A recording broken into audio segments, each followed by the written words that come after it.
आप ऐसे करेंगे, ऐसे चलाएंगे तो सब उसकी जो नालियां बनी हुई हैं उसमें जाता रहेगा। ये करने के बाद ऐसे देखिए, ये कर लिया, और ये दो अंगूठे, ये देखिए, ये गौर से, इस वक्त खरगोश मत समझना हमको, ये दो अंगूठे जो अभी यहां करने के बाद ये एक बार, ये है आपका सर का मसा। ईमानदारी के साथ बताइएगा ऐसा वुजू कौन बना रहा है आजकल? चले हैं नमाज पढ़ने के लिए, 900 चूहे खा के बिल्ली चली हज को। अब उसके बाद में आइए पानी के लिए पैर धुलने का। तो ये पैर धुलने का बड़ा अजीब मसला है, 3 बार कैसे धुला जाएगा? अब चिल्लू भर पानी लेकर तो नहीं धुला जाएगा, तो आपके पास जो लोटा हो तो वो उस पर थोड़ा सा पैर में उलट कर ये करिए ऐसे, और फिर ये उंगली ऐसे, एक एक उंगली, अब हम मोजे पहने हैं तो इसलिए एक एक उंगली को जैसे हम हाथ में किया था ऐसे इसको भी ऐसे करिए। आपको लगता है कि कहीं खुश्क न रह जाए, थोड़ा सा पानी और डाल लीजिए, फिर ऐसे करिए, ये ऐसे 3 बार ये और 3 बार ये, दोनों पैर कम से कम यहाँ तक, टखने तक, यहाँ तक धुलना है। ज़्यादा अगर आप धुल लेते हैं तो कोई मुज़ायक़ा नहीं है, कोई हर्ज नहीं है, धुल सकते हैं। ये है आपका वुज़ू, जिसको कहते हैं फ़युहसिनुल वुज़ू, अच्छी तरीके से वुज़ू बनाना। अब हदीस सुनिए, मा मिनकुम मिन अहदिन यतवज़्ज़उ फ़युहसिनुल वुज़ू थुम्मा यक़ूल, तुम में से जिसने वुज़ू बनाया और अच्छी तरीके से वुज़ू बनाया, और वुज़ू बनाने के बाद खड़ा हो गया, वुज़ू बनाकर फारिग हुआ, खड़ा हो गया, खड़ा होने के बाद जिसने ये दुआ पढ़ी, अशहदु अल्ला इलाहा इल्लल्लाहु व अशहदु अन्ना मुहम्मदन अब्दुहु व रसूलुहु, जिसने वुज़ू बनाने के बाद ये दुआ पढ़ी, इल्ला फुतिहत लहु अब्वाबुल जन्नति समानिया, ऐसे आदमी के लिए जन्नत के 8 दरवाजे खोल दिए जाते हैं। जन्नत के 8 दरवाजे इस आदमी के लिए खोल दिए जाते हैं। अच्छी तरीके से वुजू बनाकर दुआ मांगने वाला, दुआ पढ़ने वाले के लिए जन्नत के 8 दरवाजे खोल दिए जाते हैं। यह है जन्नत। मोबाइल में 2 GB खर्च करके जहन्नम कमा रहे हो, पैसा खर्च कर करके वो जहन्नम ले लेते हो, लेकिन जन्नत फ्री में मिल रही, हम लेने के लिए तैयार नहीं। ये हो गया वुजू। और वुजू बनाने के बाद जिसने दुआ पढ़ी, और दुआ देखो, इतना सा बच्चा कुर्सी चोरी करके कहाँ भाग रहा? रहने दो, किसी बड़े बाप का बेटा लग रहा हो, अभी से जमीन पे नहीं बैठ रहा, अभी से कुर्सी पे बैठ रहा है। हमें डर लगता है आगे चल के ये मोदी ना बन जाए। तो वुजू बनाया और अच्छी तरीके से वुजू, और वुजू बनाने के बाद ये दुआ, बहुत से लोग ये दुआ भी पढ़ते हैं, अल्लाहुम्मा जअलनी मिनत तव्वाबीन व जअलनी मिनल मुतताहिरीन। कोई हर्ज नहीं, पढ़ सकते हो, जायज़ है। लेकिन मुस्लिम शरीफ की हदीस में इतनी ही दुआ बताई जितनी मैंने पढ़ी है, अशहदु अल्ला इलाहा इल्लल्लाह व अशहदु अन्ना मुहम्मदन अब्दुहु व रसूलुहु। अगर इतनी दुआ पढ़ते हैं तब भी काफ़ी है, और यह हदीस सही है, मुस्लिम की है। तिरमिज़ी के अंदर अल्फाज की ज़्यादती है, अल्लाहुम्मा जअलनी मिनत तव्वाबीन व जअलनी मिनल मुतताहिरीन। आप पढ़ सकते हैं, कोई हर्ज की बात नहीं। तो जिसने ये दुआ पढ़ी उसके लिए जन्नत का 1 नहीं, 2 नहीं, 3 नहीं, 4 नहीं, 8 दरवाजे उसके लिए खोल दिए जाते हैं। जन्नत के 8 दरवाजे उसके लिए खोल दिए जाते हैं। अब सुनिए, वुजू बनाया और वुजू बनाने के बाद दुआ पढ़ी, उसके लिए जन्नत के दरवाजे खोल दिए गए। एक और हदीस इसी में जोड़ देता हूं। हजरत बिलाल रजी अल्लाह तआला अन्हु को अल्लाह के नबी सल्लल्लाहु अलैहि वसल्लम ने फरमाया, आए बिलाल, मैंने जन्नत का दौरा किया, आए बिलाल, मुझे जन्नत दिखाई गई। आए बिलाल, जब मुझे मेराज हुई और मुझे जिब्रील ने जन्नत का मुआयना कराया, मुझे जन्नत दिखाई, तो मैंने जन्नत देखी। जन्नत के अंदर हमने तुम्हारे जूतों की आवाज सुनी। आए बिलाल, जन्नत के अंदर मैंने तुम्हारे जूतों की आवाज सुनी। तुम ऐसा कौन सा अमल करते हो जिस अमल की वजह से मैंने जन्नत के अंदर तुम्हारे जूतों की आवाज सुनी। यानी अल्लाह ने मुझे पेश की, ये बता दिया है, मुझे अल्लाह ने पहले ही से ये बाखबर कर दिया है कि मैं बिलाल को जन्नत देकर रहूंगा। आए बिलाल, ऐसा अमल बताओ जो तुम दुनिया में करते हो और अल्लाह ने उस अमल के बदले में तुम्हें जन्नत दे दी। तो जानते हो हजरत बिलाल ने कौन सा अमल बताया? कहा, अल्लाह के रसूल, वैसे तो मैं नहीं जानता कि कोई अमल मेरा ज्यादा हो। जो सब करते हैं वो मैं भी करता हूं, जितना सब करते हैं उतना मैं भी करता हूं, लेकिन एक अमल शायद है जो मैं औरों को करते हुए नहीं देखता। फरमाया क्या? बिलाल बताओ क्या? फरमाया, अय अल्लाह के रसूल, मैं बगैर वुजू के कभी नहीं रहता, मैं बिना वुजू के कभी नहीं रहता। आए अल्लाह के रसूल, जब भी मेरा वुजू टूटता है, जब भी मैं पेशाब और पायखाने से फारिग होता हूं, जब भी मैं सोकर उठता हूं, या जब भी मेरा किसी और वजह से वुजू टूट जाता है, किसी और वजह से वुजू टूट जाता है, तो अल्लाह के नबी फिर मैं फौरन वुजू बना लेता हूं, फिर मैं फौरन वुजू बना लेता हूं। और जब भी मैं वुजू बनाता हूं तो मैं 2, 4, 6, 8 रकात जितनी अल्लाह मुझे ताकत देता है मैं जरूर पढ़ लेता हूं। यानी मैं वुजू बनाकर 2-4 नफिल नमाज तहय्यतुल वुजू मैं जरूर अदा कर लेता हूं। पहली चीज, मैं बिना वुजू के नहीं रहता, जब भी मेरा वुजू टूट जाता है मैं फौरन दोबारा वुजू बना लेता हूं। और जब भी मैं वुजू बनाता हूं तो मैं 2 रकात कम से कम तहय्यतुल वुजू जरूर पढ़ लेता हूं। अल्लाह के नबी ने कहा, बस बस बस आए बिलाल, यही तेरा वो अमल है जो तुझे जन्नत के अंदर ले गया। पता चला कि बावुजू रहना और जब भी वुजू बनाया जाए उसके बाद 2 रकात नफिल पढ़ लेना, ये भी जन्नत में जाने वाला एक रास्ता है। हम आए ही हैं इस दुनिया में जन्नत कमाने के लिए, वरना जो अमल करके नहीं मरता वो गोलियों से मर जाता है। देख लो, कल फिर मर्डर हुआ रात में 3 बजे।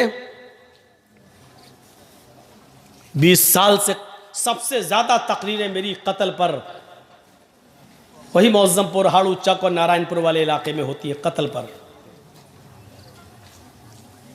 क्या फर्क पड़ा है? आप ईमानदारी के साथ बता दीजिए, तकरीरों का कोई असर हो रहा है? जलसा चाहिए मौलाना जर्जीस साहब का, कोई और मौलाना नहीं चलेगा, जर्जीस साहब हर हाल में चाहिए। और जर्जीस साहब की 20 साल की तकरीरों का असर देखो, न कत्ल बंद हो रहा है, न जराइम बंद हो रहे हैं, न कैरम बोर्ड बंद हो रहा है, न गाली गलूच, न शराब नोशी, न सूद, न ब्याज, कोई कमी उसमें नहीं आ रही है। यह सूरत हाल पैदा है। हम और आप सब इस दुनिया में, इसीलिए मैंने कहा कल का भरोसा नहीं। बताइए, 16 साल का लड़का, 19 साल का आदमी, अभी उस बेचारे ने जिंदगी में देखा क्या था? मैं नहीं जानता हूं कि वो अच्छा था या बुरा। अच्छे और बुरे का फैसला तो मेरे भाइयों सिर्फ अल्लाह के अलावा कोई नहीं कर सकता। और याद करो उस जंग को जिसमें एक काफिर कई मुसलमान सहाबा को कत्ल कर चुका है, और जब एक सहाबी उसके पास पहुंच गए और उसको मारने के लिए तलवार उठाई, क्योंकि वो कई लोगों को मार चुका था, जब साहबी ने उसके पेट में तलवार मारना चाहिए, मौका अच्छा था, तो उसने फौरन तलवार फेंक दी और कहने लगा, अशहदु अल्ला इलाहा इल्लल्लाह व अशहदु अन्ना मुहम्मदन अब्दुहु व रसूलुहु। देखो मैंने तलवार फेंक दी, कलमा पढ़ लिया, अब मुझे मत मारो, मैं मुसलमान हूँ, मैं सहाबी, मैं इस्लाम ला चुका हूँ। उस सहाबी ने तलवार रोक ली और रोकने के बाद कुछ सोचने लगा, कुछ सोचा और सोचने के बाद उठाकर तलवार मार ही दी और उसको मार डाला। जंग खत्म होने के बाद अल्लाह के नबी सल्लल्लाहु अलैहि वसल्लम के पास आए, कहा अल्लाह के रसूल, उसने कई लोगों को मारा, जब मारते मारते हमारे करीब आया और मैंने तलवार उसके ऊपर उठाई तो उसने फौरन कह दिया, अशहदु अल्ला इलाहा इल्लल्लाह व अन्ना मुहम्मदन अब्दुहु व रसूलुहु। उसने तलवार फेंक दी थी, कहने लगा कि मैं इस्लाम ले आया, मुझे मत मारो, मैंने रोक लिया तलवार, लेकिन उसके बाद फिर मैंने तलवार मार दी, क्योंकि मैंने जान लिया था कि वो मौत के डर से कह रहा है। उसने देख लिया कि तलवार मेरे हाथ में, वो मौत से बचने के लिए कलमा पढ़ रहा है। अल्लाह के नबी सल्लल्लाहु अलैहि वसल्लम ने फरमाया, लिमा कतलता लिमा कतलहु, तुमने उसको, लिमा कतलतहु, तुमने उसको कत्ल क्यों किया? जब उसने कलमा पढ़ लिया था तो तुमने उसको कत्ल क्यों किया? इस सहाबी ने जवाब दिया, आय अल्लाह के नबी, वो मौत के डर से कलमा पढ़ रहा था, उसने जब देख लिया कि मेरे हाथ में तलवार है और यह आदमी मुझे बिल्कुल मारने के दर पे है। तब उसने मौत से बचने के लिए कलमा पढ़ लिया, इसलिए मैंने उसको मार दिया। फरमाया अशक़क़्त क़ल्बहू, उसने मौत के डर से कलमा पढ़ा या अल्लाह के डर से कलमा पढ़ा। ये तुझे कैसे पता चला? क्या तूने उसके दिल को चीर कर देख लिया था? क्या तू उसके दिल में घुसा हुआ था? तुझे कैसे पता चला कि उसने मौत के डर से पढ़ा है या अल्लाह के डर से? कल कयामत के दिन तू इस कलमे को क्या जवाब देगा? कल कयामत के दिन ये कलमा जब आएगा, ला इलाहा इल्लल्लाह मुहम्मदुर रसूलुल्लाह, जब इसकी जबान से ये कलमा निकलते हुए आएगा तो तू इस कलमे को कल क्या जवाब देगा? कयामत के दिन तू इस कलमे को क्या जवाब देगा? इस कलमे की गर्दन का हाथ तेरे गरिबान पर होगा, तू इस कलमे को कल कयामत के दिन क्या जवाब देगा? मेरे भाइयों, इस हदीस से पता चलता है कि किसी भी कलमा गो मुसलमान को मारना, किसी मुसलमान को कत्ल करना कितना बड़ा जुर्म है। उस कयामत के दिन जिस आदमी को कत्ल किया गया है, मकतूल जिसको कत्ल किया गया है, कयामत के दिन अपने कातिल को ढूंढेगा, इधर उधर पूरे मैदाने महशर में ढूंढता फिरेगा। जब कातिल उसको नजर आ जाएगा तो ये उसके सर के बाल पकड़कर उसको खींचते हुए लाएगा और सीधे लाकर अल्लाह रब्बुल आलमीन के सामने लाकर खड़ा कर देगा। अल्लाह पूछेगा मेरे बंदे ये क्या है? वो कहेगा आय अल्लाह, ये मेरा, इसको मैं खींच कर तेरे सरबार में लाया हूं। आए मेरे परवरदिगार, आय अल्लाह, सल हाजा लिमा कतलनी, आज तू इससे सवाल करके इसने दुनिया में मुझे क्यों मारा था? आज इससे तू सवाल कर, इसने दुनिया में मुझे क्यों कत्ल किया था? आज इससे तू पूछ, इसने दुनिया में मुझे क्यों कत्ल किया था?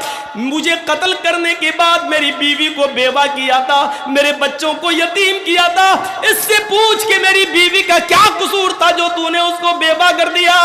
इससे पूछ के मेरे बच्चों का क्या कसूर था कि तूने उसको यतीम कर दिया? इससे पूछ कि मेरी बाप का, मेरी माँ का क्या कसूर था कि तूने उससे उसकी औलाद छीन ली? वो रोते रहे। पूछ इससे, आय अल्लाह, ये मेरे सवाल का जवाब नहीं देगा, आज तेरे सवाल का जवाब देगा। सल हाजा लिमा कतलनी, इससे पूछ कि इसने दुनिया में मुझे क्यों मारा था, इसने दुनिया में मुझे क्यों कत्ल किया था। इस हदीस के होते हुए कितना बड़ा दिल और कितना बड़ा कलेजा है कातिलों का, ये सोचकर कि एक दिन उनको भी मरना है, ये सोचकर उनके दिल क्यों नहीं कांप जाते? ऐसे नहीं मरेगा तो आदमी ऐसे मरेगा, मरना है। हाँ, यही वो अमल है जिसने तुम्हें जन्नत के करीब कर दिया है, बावुजू रहना। और जब भी वुजू टूटता, और याद रखिएगा वुजू उन्हीं चीज़ों से टूटता है जिन चीज़ों को अल्लाह के रसूल ने बयान कर दिया है। मा अखरजा मिनस सबीलैन, पेशाब और पायखाने के रास्ते से किसी भी चीज़ के निकलने से वुजू टूट जाता है। पेशाब करने से भी वुजू टूट जाता है, लेटरिन करने से भी वुजू टूट जाता है, हवा के खारिज हो जाने से वुजू टूट जाता है। इसी तरीके से गहरी नींद सो जाने से, सोकर उठने से वुजू टूट जाता है। इसी तरीके से कै आ जाए, उल्टी आ जाए, उससे वुजू टूट जाता है। इसी तरीके से आपकी नाक के नक्सीर फूट जाए तो उससे वुजू टूट जाता है। इसके अलावा और चीज़ों से वुजू नहीं टूटता, अगरचे वो गुनाही क्यों ना हो। मसलन कोई पूछता है कि मौलाना साहब मैं वुज़ू बना के आया लेकिन नमाज खड़ी होने में थोड़ा टाइम है, अगर वुज़ू की हालत में बीड़ी पी लूँ तो वुज़ू टूट जाएगा या नहीं टूटेगा? तो सुन लो, बीड़ी पीने से वुज़ू नहीं टूटता है, सिगरेट पीने से वुज़ू नहीं टूटता है, लेकिन बीड़ी और सिगरेट के पीने का गुनाह आपको पड़ेगा। और बात खुलकर कह दूं, शराब पीने से भी वुजू नहीं टूटेगा। हाँ, शराब पीने के बाद नशा इतना आया कि आपको होश ही नहीं है, तब आपका वुजू टूट जाएगा, क्योंकि अब आपको होश नहीं है। वुजू आपका तब टूटेगा, लेकिन शराब पीने से वुजू नहीं टूटेगा, लेकिन शराब पीने का गुनाह पड़ेगा। इससे भी ज़्यादा खुल के कह दूं, माँ बहन की गालियाँ जो लोग दे देते हैं वुजू की हालत में, गाली देने से भी वुजू नहीं टूटेगा। क्योंकि शरीयत ने वुजू टूटने की जो शराइत बताई हैं उनमें गाली देना शामिल नहीं है। गाली देने से भी वुजू नहीं टूटेगा, लेकिन गाली देने का गुनाह पड़ेगा। हाँ, ऊंट का गोश्त खाने से वुजू टूट जाएगा। सारी कोई भी चीज खाइए, किसी भी चीज के खाने से वुजू नहीं टूटेगा, लेकिन ऊंट का गोश्त खाने से वुजू टूट जाएगा। यह हदीस है। क्यों टूटेगा मसलहत नहीं मालूम है, लेकिन बाज़ उलमा ने लिखा है, शारहीन हदीस ने लिखा है, चूंकि ऊंट बहुत गर्म होता है और गर्म चीज खाने के बाद उसकी गर्मी को खत्म करने के लिए पानी की जरूरत पड़ती है, इसलिए वुजू बताया है। लेकिन ये मसलहत ऐसे ही लोगों ने बता दी है, इसकी कोई दलील नहीं है। जहाँ तक मेरा अपना इल्मी नाक़िस इल्म का तकाजा है, मैं कह सकता हूँ कि वुज़ू के टूटने की शायद ये वजह हो सकती है कि ऊँटों के ऊपर जिन्नात का साया ज़्यादा होता है। ऊँट के ऊपर अक्सर जिन्नात का साया ज़्यादा होता है और जिन्नात आग से पैदा होते हैं, इसलिए आग को बुझाने के लिए पानी की ज़रूरत पड़ती है। इसलिए ऊँट को खाकर, उसका गोश्त खाकर कहीं ऊंट के ऊपर जो सवार जिन्नात उसका असर आपके ऊपर ना आ जाए, इसलिए उस जिन्नात के असर को ख़त्म करने के लिए वुज़ू की ज़रूरत है। वुज़ू बना लेंगे तो असर ख़त्म हो जाएगा, शायद इसलिए वुज़ू बताया हो। लेकिन वजह कुछ भी हो, सच ये है कि ऊंट का गोश्त खाने से वुज़ू टूट जाता है। हमें वुज़ू बनाना है ऊंट का गोश्त खाकर। मसलन हम बावुज़ू हैं, किसी ने ऊंट का गोश्त दे दिया, हमने खा लिया, अब हमारा वुज़ू नहीं रहा, अब हमें नमाज पढ़ना है तो वुज़ू बनाना पड़ेगा। मसलहत कुछ भी हो, हमें यह हुक्म मानना है, क्योंकि जनाब मोहम्मद रसूलुल्लाह सल्लल्लाहु अलैहि वसल्लम ने फरमाया है।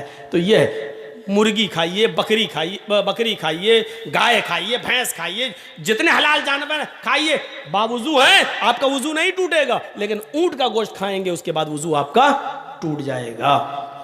और चीज़ों से वुज़ू नहीं टूटेगा। गाली आप दे रहे हैं, नहीं टूटेगा वुज़ू, लेकिन हाँ, गाली देने का गुनाह पड़ेगा। अब सवाल ये कि हमने किसी को गाली दी, तेरी माँ का तेरी, अब गाली देने के बाद वुज़ू है ही, अब हम नमाज पढ़ने जाएं, हाँ जा सकते हो। मौलाना साहब गाली दी तो अब क्या करोगे? गाली दी तो दोबारा वुज़ू बनाओगे? गाली देने से वुज़ू थोड़ी टूटा, वो तो गुनाह तेरा लिख गया है। बाएं हाथ के कांधे पर जो फरिश्ता है उसने लिख लिया तेरा गुनाह। अब तुम जाओ अल्लाहु अकबर कहो, नमाज पढ़ो, अब उसमें दुआ तो आएगी, औज़ु बिल्लाहि मिनश शैतानिर रजीम बिस्मिल्लाहिर रहमानिर रहीम। भाई सुभानक अल्लाहुम्मा पढ़ोगे तो उसमें पढ़ोगे ना, वला इलाहा गैरुक औज़ु बिल्लाहि मिनश शैतानिर रजीम बिस्मिल्लाहिर रहमानिर रहीम अल्हम्दुलिल्लाहि रब्बिल आलमीन अर्रहमानिर रहीम। अल्लाहुम्मा बाइद पढ़ोगे तब भी अल्लाहुम्मा बाइद बैनी व बैन खताया कमा बाअदत बैनल मशरिक़ि वल मग़रिब अल्लाहुम्मा नक़्क़िनी मिनल खताया कमा युनक़्क़ा थौबुल अबयज़ मिनद दन्स। ये पूरी दुआ पढ़ोगे, उसके बाद पढ़ोगे औज़ु बिल्लाहि मिनश शैतानिर रजीम बिस्मिल्लाहिर रहमानिर रहीम। जहां आपने गाली दी, औज़ु बिल्लाहि मिनश शैतानिर रजीम पढ़ने के बाद आपने उस असर को ख़त्म कर दिया, लेकिन गाली देने का गुनाह आपको पड़ेगा। तो मेरे भाइयों, इस बात को याद रखिएगा। मसले हैं ये छोटे छोटे, इनको अपने जहन में रखिएगा। हर हराम चीज नापाक नहीं होती है, मसला याद रखिएगा। हर हराम चीज नापाक नहीं होती है। मसलन हम नमाज पढ़ने के लिए जा रहे हैं, अचानक कोई आदमी शराब पी रहा और शराब की बोतल से शराब गिरी और मेरे कपड़ों पे गिर गई। अब शराब हमारे कपड़ों पे लगी हुई है, क्या इस शराब से हमारा कपड़ा नापाक हो जाएगा? क्या हम धोएंगे उसके बाद जाएंगे नमाज पढ़ने के लिए? तो मसला याद रखिए मेरे भाइयों, शराब हराम तो है लेकिन नापाक नहीं है। और नापाक ना हो, सिर्फ हराम है, सिर्फ हराम है, यानी उसको आप पी नहीं सकते, उसका पीना हराम है। लेकिन कपड़े पे अगर आपकी गिर गई है और नमाज की जमात खड़ी है तो आप उसी कपड़े में नमाज पढ़ लीजिए, आपकी नमाज हो जाएगी।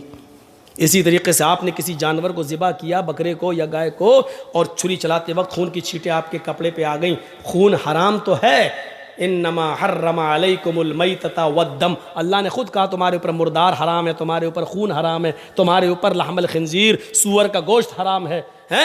कहा है, सुन लीजिए, खून हराम तो है, आप खून पी नहीं सकते हैं। खून जब आप निकालेंगे तो जम जाएगा, जमा हुआ खून आप चाकू से काट कर आग में भून कर खा नहीं सकते हो। महाराष्ट्र में, कोकण में बहुत से लोग खाते हैं। भैंस काटी, कोई भी कुत्ता काटा, कुछ भी काटा तो ब्लड जो निकला उसको एक प्लेट में जमा किया, उसको जमाया, चाकू से काटा और पनीर की तरह हो जाता है वो, चाकू में लगाया, आग में भूना और खा रहे हैं उसको। तो खून खाना और खून पीना हराम है, लेकिन नापाक नहीं है। नापाक की दलील चाहिए, नापाक नहीं है। हर हराम चीज नापाक नहीं होती है। कपड़े पे गिर जाए तो आप नमाज पढ़ सकते हैं, आपकी नमाज हो जाएगी। बहुत सी चीजें पाक होती हैं लेकिन गंदगी में शामिल हैं। गंदगी में शामिल है नाक। नाक क्या है? कोई आदमी नाक चाट लेगा? नहीं, लेकिन पाक है। अगर नमाज की हालत में हम छीके हूं और पूरी भर गई नाक, तब आप क्या करेंगे? आपके पॉकेट में रुमाल हो, निकालिए, पोंछिए, रुमाल जेब में रख दीजिए। वही रुमाल है, नाक उसमें भर ली है और उसी रुमाल को आपने जेब में भर लिया, आप नमाज पढ़ सकते हैं। रुमाल नहीं है तो आप क्या करेंगे? कुर्ता उठाइए, कुर्ते में पोंछ लीजिए, क्योंकि आपके नाक पे लगी हुई है। क्या करेंगे आप? कुर्ता उठाइए, पोंछ लीजिए और आप उसी में नमाज पढ़ेंगे। तो नाक गंदी तो है लेकिन नापाक नहीं है। थूक, थूक, जमीन पर हमारे मुंह में थूक है, पी गए, खा गए। हर आदमी के साथ ऐसा होता है, अपना थूक आदमी निकल जाता है, कोई बात नहीं, लेकिन अपना ही थूक अगर जमीन पर थूक दे, उसके बाद कहो चाटो, तो नहीं चाटेगा। हम खांसे बलगम आ गया, अब बलगम क्या करे? रुमाल नहीं है, दामन में पोंछ लिया, नमाज पढ़ रहे हैं। ये गंदा तो है लेकिन नापाक नहीं है। याद रखिए, हर हराम चीज नापाक नहीं होती है। कुत्ता हराम भी है और नापाक भी है। देख रहे हैं, कुत्ता हराम भी है और नापाक भी है। आप कुत्ता काट कर नहीं खा सकते हैं क्योंकि वो हराम है और नापाक भी है। अगर कुत्ता हमारे बर्तन में मुंह डाल दे तो उस बर्तन को 7 मरतबा धुलना पड़ेगा। पहली मरतबा मिट्टी से या आखिरी बार मिट्टी से। अब आजकल मिट्टी नहीं है, साबुन सर्फ वगैरह है, तो उसको एक बार सर्फ से भी धुलना पड़ेगा। 7 बार बर्तन को धुलना है, पहली बार या आखिरी बार सर्फ से या मिट्टी से उसको धुल लीजिए। देखिए, कुत्ता नापाक भी है और हराम भी है, लेकिन बिल्ली हराम है लेकिन नापाक नहीं है। गोश्त दोनों का हराम है। देख रहे हैं आप, ना आप कुत्ता खा सकते हैं ना आप बिल्ली खा सकते हैं, लेकिन एक चीज हराम के साथ साथ नापाक भी है और दूसरी चीज हराम तो है लेकिन नापाक नहीं है। अल्लाह के रसूल ने बिल्ली को काटना और ज़िबा करके उसका गोश्त खाना हराम बताया है, लेकिन जब अल्लाह के नबी वुजू बनाते थे तो बिल्ली आपके पास चली आती थी। आप जिस लोटे से वुजू बना रहे हैं पानी से, बिल्ली की जबान निकली, आप उसी लोटे को टेढ़ा कर देते थे, बिल्ली उसी लोटे से पानी पी लिया करती थी। और बिल्ली के झूठे पानी से अल्लाह के रसूल वुजू बना लिया करते थे और वुजू बनाकर आप मस्जिद में नमाज भी पढ़ने जाते थे। कुत्ता नापाक इतना कि उसके झूठे को 7 बार धुलना पड़ रहा है, और बिल्ली हराम के साथ साथ नापाक नहीं है, इतनी पाक कि उसका झूठा पानी अल्लाह के रसूल से वुजू बना के नमाज भी पढ़ने जा रहे हैं। तो याद रखिए, हर हराम चीज नापाक नहीं होती है। लिहाजा हराम चीज का खाना हराम है, लेकिन कपड़े में अगर लग जाए, अब वो स्प्रे होता है, स्प्रे परफ्यूम होता है ना, लोग कहते हैं इसमें अल्कोहल है। अल्कोहल, अरे जब शराब नापाक नहीं है तो अल्कोहल कैसे नापाक हो जाएगा? अल्कोहल पीना हराम है, अल्कोहल खाना हराम है। अल्कोहल की बोतल लाकर आप पिएंगे, ये हराम है, लेकिन अल्कोहल अगर कपड़े में लग जाए, खुशबू है, परफ्यूम में है, मारा स्प्रे और नमाज पढ़ने जा सकते हैं? हाँ जा सकते हो, उसमें अल्कोहल है, बना रहने दो अल्कोहल। अल्कोहल तो फौरन उड़ जाता है, जैसे ही आपने मारा स्प्रे, स्प्रे की खुशबू आपके उस पे आई और अल्कोहल उड़ जाता है। अल्कोहल रुकता नहीं है। होम्योपैथिक मेडिसिन में अल्कोहल डाला जाता है, और जब अल्कोहल जब आप ऐसे पकड़ेंगे और पानी में बूंद डालेंगे, होम्योपैथिक ड्रॉप्स डालेंगे, लिक्विड होम्योपैथ, तो वो अल्कोहल उड़ता जाएगा। अल्कोहल रुकता नहीं है। तो मेरे भाइयों, परफ्यूम लगाकर भी नमाज पढ़ना जायज है, अगरचे परफ्यूम में अल्कोहल क्यों ना हो, नमाज पढ़ सकते हैं, क्योंकि हराम तो हो सकता है लेकिन नापाक नहीं। अच्छा, अब लोग कहेंगे हराम तो है, हराम तो है, हराम चीज कपड़े पे लग जाए तो कैसे नमाज हो जाएगी? बिल्कुल ऐसे ही जैसे हजरत अबू हुरैरा बिल्ली को गोद में लेके नमाज पढ़ लेते थे। मैं पूछता हूं कि हराम है फिर गोद में क्यों ले रहे हैं? हराम है, अल्लाह के नबी क्यों उठा रहे हैं? अच्छा गधा क्या है? वो भी तो हराम है, लेकिन अल्लाह के रसूल गधे की पीठ पर बैठकर सवारी कर रहे हैं और चल रहे हैं। अगर गधा नापाक होता तो अल्लाह के रसूल सल्लल्लाहु अलैहि वसल्लम उस नापाक जानवर पर बैठकर सवारी नहीं करते। उसके जिस्म से निकलने वाले पसीने से अल्लाह के रसूल के कपड़े भी नापाक हो जाते। लेकिन अल्लाह के रसूल गधे की सवारी भी किया करते थे, सफ़र भी करते थे गधे पर बैठकर, और आकर आप उन्हीं कपड़ों में नमाज भी पढ़ते थे। अच्छा सोना क्या है? सोना मर्द के लिए क्या है? सोना मर्द के लिए हराम है। आप सोने की अंगूठी नहीं पहन सकते हैं, आप सोने की चेन नहीं लगा सकते हैं, आप सोने की कोई चीज मर्द अपने जिस्म पर इस्तेमाल नहीं कर सकता है।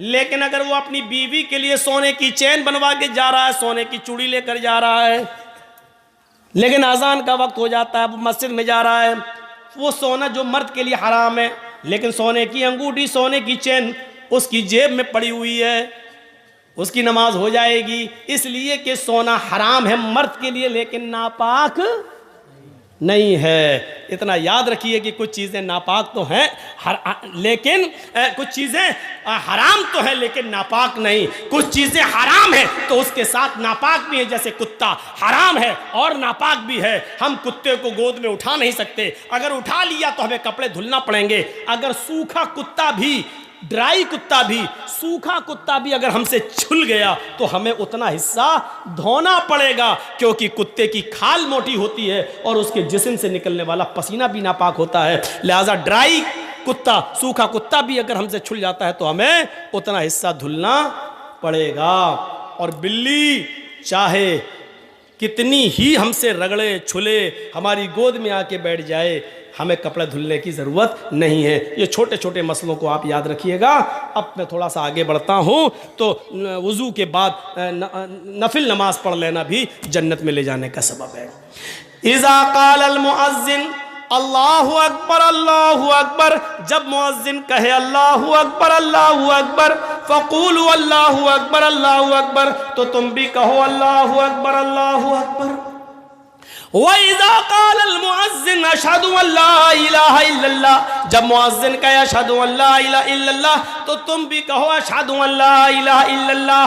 जब मुअज़्ज़िन कहे अशहदु अन्ना मुहम्मदर रसूलुल्लाह तो तुम भी कहो अशहदु अन्ना मुहम्मदर रसूलुल्लाह। जब मुअज़्ज़िन कहे हय्या अलस सलाह फ़क़ूलू ला हौला वला कुव्वता इल्ला बिल्लाह, जब मुअज़्ज़िन कहे हय्या अलस सलाह तो तुम कहो ला हौला वला कुव्वता इल्ला बिल्लाह। जब मुअज़्ज़िन कहे हय्या अलल फलाह तो तुम कहो ला हौला वला कुव्वता इल्ला बिल्लाह। जब मुअज़्ज़िन कहे अल्लाहु अकबर तो तुम भी कहो अल्लाहु अकबर। जब मुअज़्ज़िन कहे ला इलाहा इल्लल्लाह तो तुम भी कहो ला इलाहा इल्लल्लाह। देखिए मुअज़्ज़िन अजान दे रहा मस्जिद में, हम चाय पी रहे हैं होटलों पर। अल्लाह के नबी क्या फरमाते हैं? जन्नत में जाना चाहते हो तो ये अमल करो, मुअज़्ज़िन जो कहे वही तुम कहो। सिर्फ हय्या अलस सलाह और हय्या अलल फलाह पर ला हौला वला कुव्वता इल्ला बिल्लाह पढ़ो। और जब वो आज़ान दे चुके, जब उसकी आज़ान ख़त्म हो जाए तो तुम ये दुआ पढ़ो, अल्लाहुम्मा रब्ब हाज़िहि दावति ताम्मा वस्सलातिल क़ाइमा आति मुहम्मदनिल वसीला वल फ़ज़ीला वबअस मक़ामम महमूदा अल्लज़ी वअदता। जिसने ये दुआ पढ़ ली मुअज़्ज़िन के आज़ान देने के बाद, जिसने ये दुआ पढ़ी, हुल्लत लहू शिफ़ात यौमल क़यामा, क़यामत के दिन अल्लाह रब्बुल आलमीन की जानिब से इस आदमी के लिए शिफ़ात करना मेरे लिए हलाल हो जाएगा। ये जहन्नम के दरवाजे पर भी खड़ा होगा, मैं इसको जहन्नम के दरवाजे से खींच कर ले आऊँगा। अल्लाह मुझे इस बात की इजाज़त देगा कि मैं इसकी शिफ़ात करूँ, सिफारिश करूँ, और इसको जहन्नम के दरवाजे से भी खींच कर मैं जन्नत में ले जाऊँगा और दाखिल कर दूँगा। यानी इस आदमी के लिए सिफारिश करना मेरे लिए हलाल हो जाएगा। अब आप अंदाज़ा लगाइए, अजान के कलमात दोहराना है और ये दुआ पढ़ना है, और हमारे लिए अल्लाह के रसूल सिफारिश करने के लिए तैयार हैं। ये जन्नत में जाने का एक रास्ता है। एक सहाबी अल्लाह के नबी के पास आए। अब तो इतनी चीज़ें हो गई कि हम किसी को खड़ा करके पूछे कि कितनी है तो कोई नहीं बता पाएगा। अब तो हमें भी सोचना पड़ेगा हम कितनी बता चुके हैं। एक सहाबी अल्लाह के नबी के पास आए, कहा दुल्लनी अला अमलिन इज़ा अमिलतुहु दखलतुल जन्नह। एक ऐसा अमल बता दीजिए कि जिसको मैं करूं और करते ही जन्नत में दाखिल हो जाऊं। अल्लाह के रसूल ऐसा अमल बताओ जिसको मैं करूं और जन्नत में दाखिल हो जाऊं। तो अल्लाह के नबी ने उसको क्या फरमाया? ताबुदुल्लाह, एक अल्लाह की इबादत कर, तुकीमस सलातल मफरूज़ा, फर्ज नमाज की, तुकीमस सलातल मकतूबा, फर्ज नमाज की हिफाजत कर, उसको पढ़, वतूतिय ज़कातल मकतूबा, और जो ज़कात तेरे ऊपर लिख दी गई है तू उस ज़कात की अदायगी कर, व तसूम रमज़ान, रमज़ान के पूरे महीने के रोजे रख, तहज्जुल बैत, और हज कर, खाने काबा की ज़ियारत कर, हज कर, तदखुलुल जन्नह, तू जन्नत के अंदर दाखिल हो जाएगा। लीजिए कितना आसान रास्ता बता दिया अल्लाह के नबी सल्लल्लाहु अलैहि वसल्लम ने। ये जन्नत में जाने वाला रास्ता है, और जन्नत में जाने वाले रास्ते अल्लाह के नबी बतला रहे हैं। आइए, ये हमारी माँ बहनें आई हैं, इनको भी जन्नत में जाने का एक रास्ता बता दूं। बैठ जाओ भाई, मत उठो सामने से। एक भी रास्ता निकल गया तो क्या करोगे?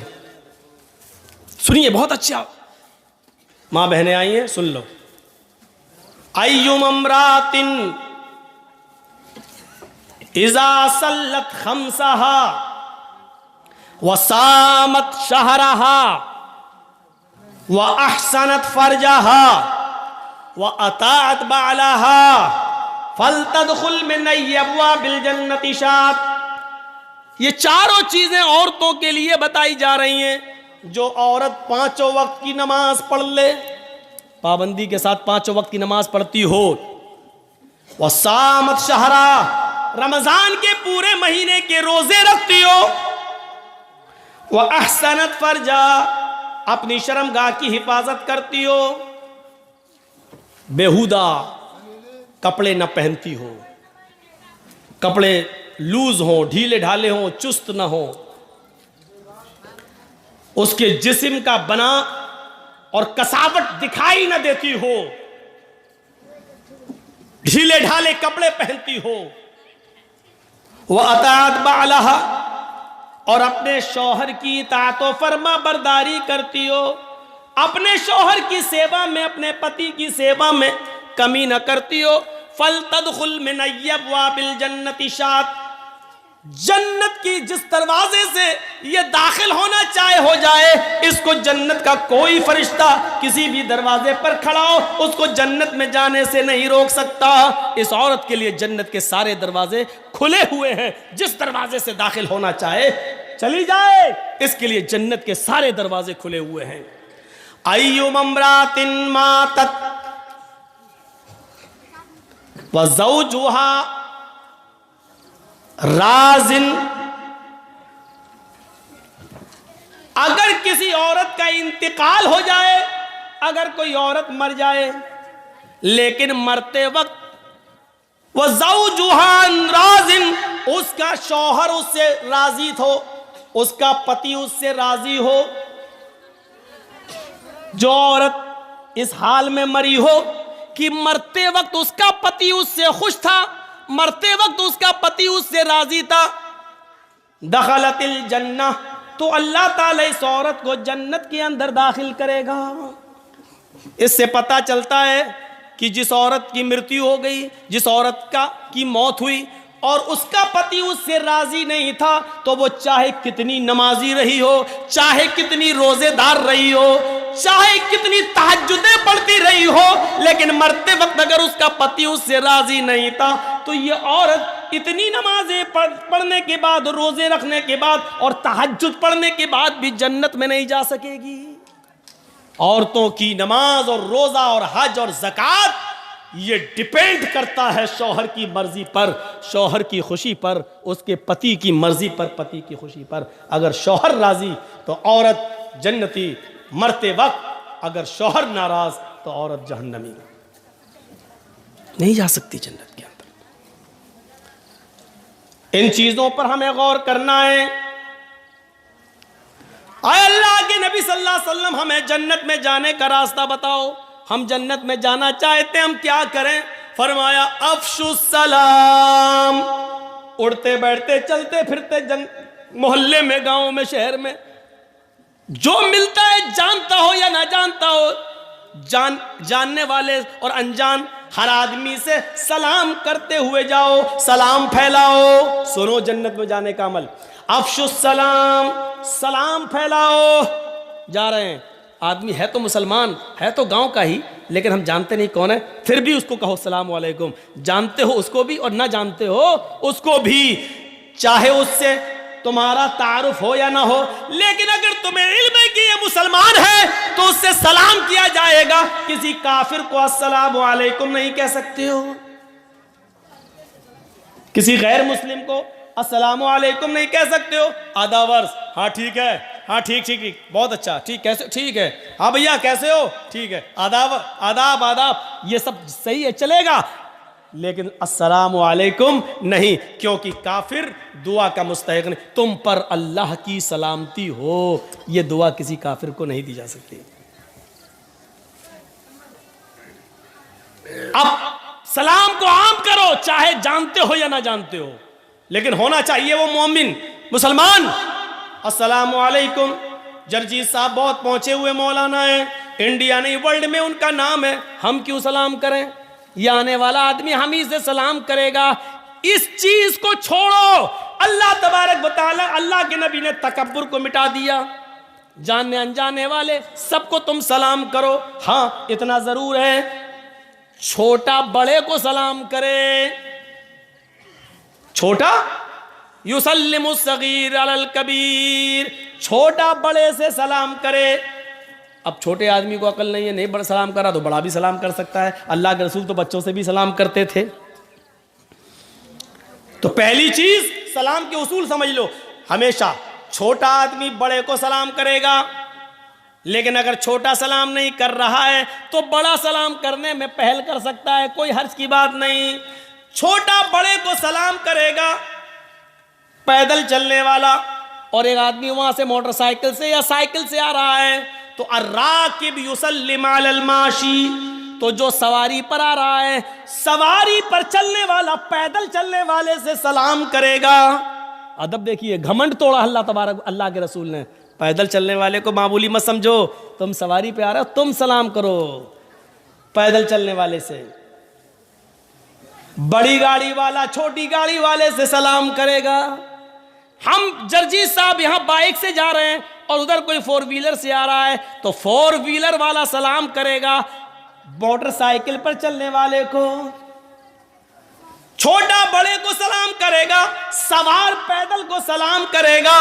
हाँ अगर जानते हो कि इस आदमी से सलाम की उम्मीद नहीं है तो पैदल चलने वाला भी सवार आदमी से सलाम कर ले। अगर जानता है बड़ा आदमी है तो सलाम करेगा नहीं, चलो हम ही सलाम कर लें, ऐसी सूरत में कर लो, कोई दिक्कत की बात नहीं है। लेकिन उसूल और ज़ाब्ता यही है कि छोटा बड़े को सलाम करे, सवार पैदल को सलाम करे। फरमाया अफशुस सलाम, सलाम को आम करो। वातिमुत ताम, हर भूखे को खाना खिलाओ, चाहे वो तुम्हारे दरवाजे पर मांगने आया हो या कुछ लोग ऐसे हैं जो भूखे हैं लेकिन शर्म की वजह से तुमसे मांग नहीं पा रहे हैं। उनका पता लगाओ कि वो कौन है, उनको ढूंढो और पता लगाओ इन्होंने खाना खाया या नहीं, उनको अपने घर पे लाओ। तो शर्म लग रही है, आपको मालूम है कि वो लोग बड़े खुददार हैं, मांगेंगे नहीं लेकिन भूखे हैं, तो अपने घर से खाना ले जाकर उनके घर ले जाकर पहुंचाओ। अतिमुत ताम, भूखों को खाना खिलाओ। वसलुल अरहाम, रिश्तेदारियों को जोड़ो। आपको मालूम है ये मेरी खाला है, ये भांजा है, भांजा खाला से नाराज है, ये दोनों सगी बहनें आपस में नाराज हैं, ये फला गली का लड़का या फला हमारी गली के लड़के से नाराज है। ये रिश्तेदारियों में फर्क है। वसलुल अरहाम, तो तुम रिश्तेदारियों को जोड़ो, आपस में एक दूसरे के ताल्लुक को कायम करो। अल्लाह के नबी ने क्या जन्नत में जाने के उसूल और ज़ाब्ते बताए। अफशुस सलाम, सलाम फैलाओ, सलाम को आम करो। व अतिमुत ताम, खाना खिलाओ भूखों को, चाहे वो मांगने वाले हो या बेचारे मारे शर्म के मांग न पा रहे हो, उनको खाना खिलाओ। वसलुल अरहाम, रिश्तेदारियों को जोड़ो, जो भी एक दूसरे से कटा हुआ है। ये समाज और समाज के सरदार की ड्यूटी है, समाज के जिम्मेदार की ड्यूटी है कि वो उनके आपस में झगड़े को खत्म करके उनको मिलाए। और चौथी चीज बताई, वक़ूमू बिल्लैली वन्नासु नियाम, लोगों जब सारी दुनिया ख्वाबे खरगोश में सो रही हो, जब सब खर्राटे लेकर मीठी मीठी नींद के मजे ले रहे हो और सब अपनी सख्त सर्दियों की रातों में अपने मुंह पर कंबल ढांक कर सो रहे हो, ऐसी ठंडी रात में उठकर वुजू बनाकर अपने घर के कोने में मुसल्ला बिछाकर अल्लाह की इबादत करो, क़याम करो, रात को जागो, नमाज पढ़ो, तहज्जुद पढ़ो और कुरान की तिलावत करो।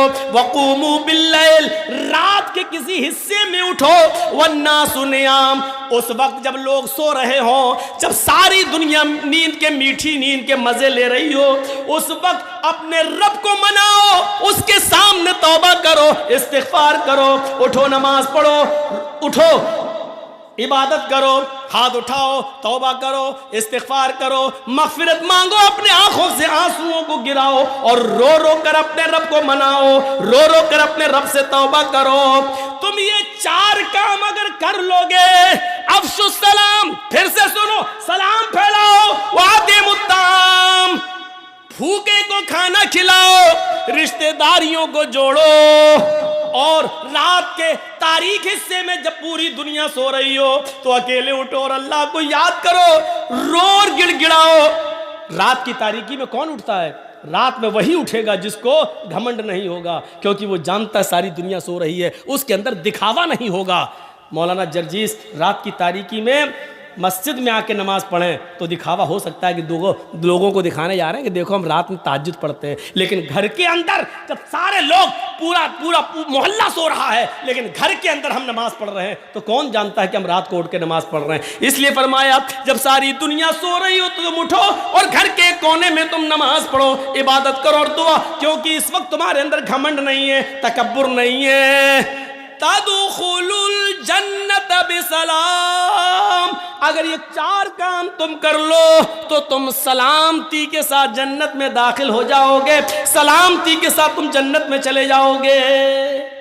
सलाम को फैलाओ, भूखों को खाना खिलाओ, ये याद होना चाहिए। कितनी अच्छी चीजें बताई हैं, ये जन्नत में जाने के रास्ते हैं। और हम क्यों आए इस दुनिया के अंदर? उसी खोए हुए मकाम को, जिस मकाम से हमारे बाप आदम और हव्वा को निकाला गया, उस मकाम को दोबारा पाने के लिए अल्लाह ने यहाँ भेजा है। अब गलती यहाँ मत करना। तुम्हारे बाप आदम जन्नत में शैतान की बात मान चुके हैं, इधर भी शैतान तुम्हारा पीछा करेगा। अब इधर तुम उसकी बातों को रिजेक्ट करके, उसकी बातों को अपने पैरों से रौंद कर कुरान और हदीस की बात पर अमल करके उस खोए हुए मकाम को दोबारा पालो। इसलिए हमें भेजा गया है। और आपसे बहुत ही मुअद्दबाना गुजारिश, जलसों के अंदर मेलों को बंद करिए। हिंदुस्तान के किसी भी कोने में चले जाइए, मेला नहीं लगता है। हम यूपी में जलसे करते हैं, किसी जलसे में मेला नहीं लगता है। हम आंध्रा में जाते हैं, मेला नहीं लगता है। हम तेलंगाना में जाते हैं, मेले नहीं लगते हैं। कश्मीर जाते हैं, मेले नहीं लगते हैं। पंजाब जाते हैं, हरियाणा जाते हैं, राजस्थान जाते हैं, मेला नहीं लगता है। सिर्फ बिहार के चंद इलाकों में और बंगाल में तो पूरे बंगाल में तो कहीं दिखते ही नहीं कि मेला ना लगता हो। सिर्फ आप ही नहीं, और मेलों में जितना नंगा नाच होता है वो मेरे भाइयों बयान करने के लायक नहीं। जिस तरीके से जवान लड़कियों की भीड़ होती है, यह बयान करने के लायक नहीं है। किस मुंह से तुम हिजाब के खिलाफ आंदोलन करोगे? किस मुंह से करोगे? तुम अपने जलसों में जब मेले में आने वाली और इन ड्रामेबाज जवान लड़कियों को उनकी पोशाक और उनकी लिपस्टिक और क्रीम और पाउडर से नहीं रोक सकते हो और मेले में उनके ऊपर बैन नहीं लगा सकते हो, तो हिजाब क्या कायम करवा पाओगे आप? हिजाब तो उतरवाया जा रहा है। उसके जवाब में होना तो यह चाहिए था कि अच्छा, हमारी मुस्लिम बेटियों से हिजाब उतरवाएगा। इस जिद में पूरे हिंदुस्तान की सारी औरतों को हिजाब पहनना शुरू कर देना चाहिए था कि हिजाब सिर्फ उस लड़की का मसला नहीं, हमारे इस्लाम से जुड़ा हुआ एक अहम मसला है। होना तो यह चाहिए था। सिर्फ जलूस निकाल लेने से हक अदा नहीं हो जाएगा, टीवी पर डिबेट हो जाने से हक अदा नहीं हो जाएगा। बहुत ही मौजरत के साथ कहना पड़ता है, देखिएगा अभी कुछ देर पहले क्या हाल था इसी रोड का। लड़कों से ज्यादा लड़कियां दिखाई दे रही थी और 5-6 साल की बच्चियां नहीं, 15, 16, 18, 20 साल की लड़कियां। और वो कपड़े, अल्लाह की कसम, फिर सुन लो, अल्लाह की कसम, जो कपड़े पहने हुए थी, किसी भी कीमत पर उन कपड़ों को तहजीब के कपड़े नहीं कहा जा सकता है। किसी भी कीमत पर उन कपड़ों को शर्म हया के कपड़े नहीं कहा जा सकता है। बेशर्मी और बेहयाई के कपड़े पहने हुए थे। अब बताना पड़ेगा कि बेशर्मी और बेहयाई का कपड़ा कौन सा होता है। बंद करिए मेलों को, और अगर आप मेला बंद नहीं कर सकते हैं और मेला भी करें और जलसा भी, तो यह सोच के उठिएगा कि आपको इस जलसे का कोई सवाब नहीं मिलेगा, क्योंकि हदीस के अल्फाज हैं, जो बुराई तुम अपनी हाथ से रोक सकते हो तो पहले उसको रोको। मेला तुम रोकने की ताकत रखते हो, जब जलसा करवाने की ताकत रखते हो तो मेला रोकने की भी ताकत रखते हो। यह हाथ से करने की ताकत है, और जब हाथ से रोकने की ताकत ना हो तो जबान से मना करो, भाई ऐसा मत करो। और जब जबान से भी ताकत ना हो तो दिल से बुरा जानो, खुद ना जाओ, हटो, चलो, हाथ से रोको। हजरत उमर फारूक के ज़माने में एक आदमी टखने से नीचे लुंगी पहनता हुआ, पैजामा पहनते हुए जा रहा था, लुंगी से नीचे, ये वो टखने से नीचे जा रहा है। हजरत उमर फारूक की नज़र उसके ऊपर पड़ गई, वो आगे आगे जा रहा, पूछते अहाय जनता। उसने पीछे मुड़ के देखा, हजरत उमर किससे कह रहे हैं? अहाइस अंता का मतलब जानते हैं? हजरत उमर ने कहा उसे, तुझे पीरियड आ रहा है क्या?